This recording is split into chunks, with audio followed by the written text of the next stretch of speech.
Hey everybody, Adam Lowy here with Move for Hunger. And I am so thrilled to hop on live to celebrate a major milestone for one of our incredible moving partners out of Arizona. I am a former Sun Devil, so I have a special place in my heart for all things Arizona. Go Sun Devils, that's right. We're here today with Justin Hart and George Phillips of Just in Time Moving. George, Justin, how are you today?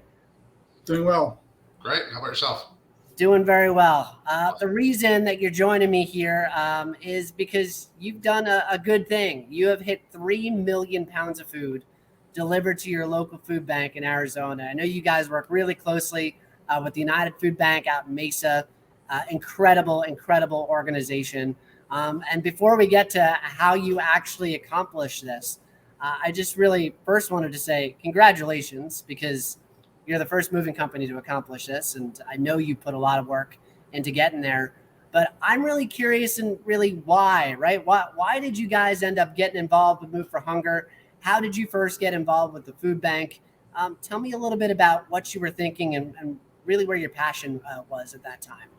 Sure, I can speak to that. So, personally, for me, being involved and giving back is important. I grew up, in a pretty poor household. We had some times with some food insecurity and housing insecurity and things like that. So, I really focused on over the years being able to and with our team, give back as much as we can to organizations that affected me as a child personally, such as Move for Hunger, such as a homelessness organization that we work with called Furnishing Dignity, and there's a place called Sunshine Acres up the road for children. So those are the kind of things that we focus on to be able to give back.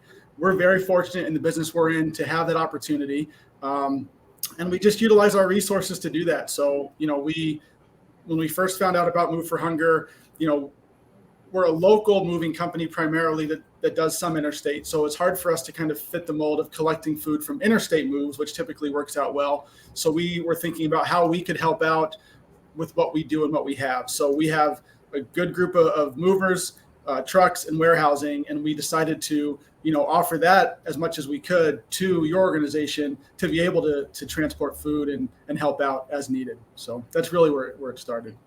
Amazing. And you've been doing this for a few years, and I feel like every year the numbers just go up. I think last year was well over 1 million pounds, and we're only halfway through this year, and you're closing in on 1 million pounds already. So I mean, maybe George, I know to be able to support Move for Hunger and to be able to support your local food bank, there is an operations component to this. Have you found that this is a challenge in your day to day, or how did you make this work for you guys? It was actually, I think, pretty easy for us. We were able to, really work with United Food Bank, find a time that worked for them, and then operationally just slid it right into our schedule. So, we dedicate a truck and a couple guys a couple days a week to go down to the United Food Bank and transport the food. And it's really just, I mean, you blink and it's been almost, a couple years, 2.5 years. And so it's pretty incredible. And I think like that is part of culture though, right? Like obviously there's time that's included in this, and we know that there's some cost, but they're down the street. You made this just kind of the way you do business. It's not happening all haphazardly. It's part of your schedule. And when you really ensure that the things that are important are a priority, that's where you've been able to see the volume go. And I know, for a lot of the companies that work with us, they're encouraging customers to donate their food when they move. They're helping us with food drives. They're helping pick up big bulk food donations. And you're doing all of those things as well as helping get food from food banks to emergency feeding sites, which I think is just such another really creative way to support the local community there.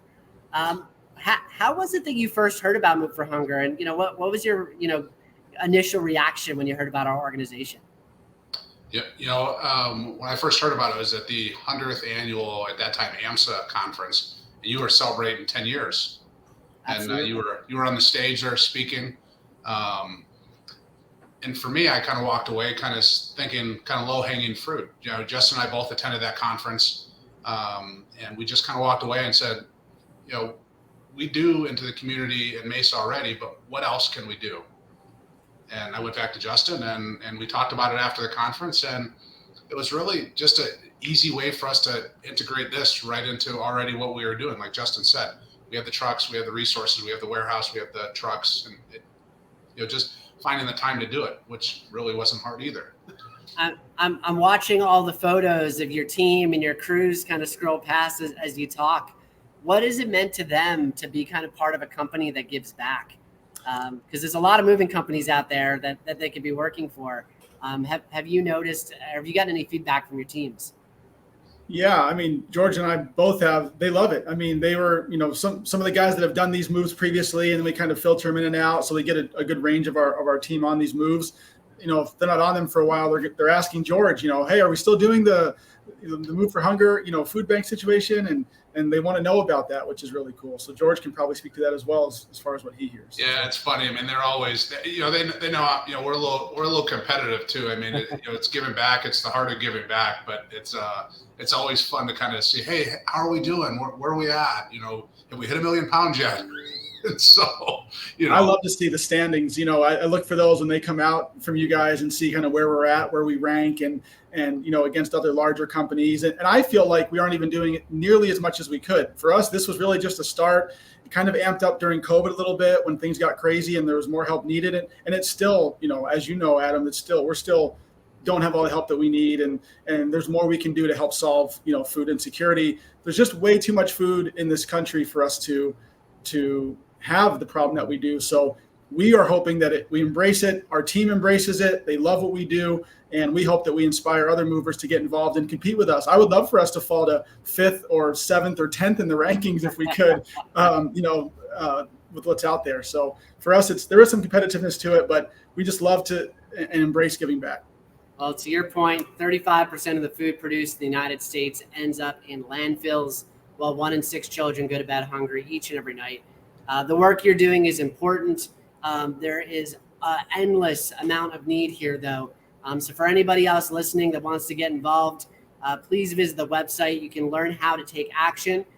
For Just-in-Time Moving, your entire company, your crews, thank you. You have set the bar high, and we are looking forward to working with you and feeding communities for many more years to come. Congratulations. 3 million pounds of food, 2.5 million meals served, Just-in-Time Moving out of Arizona.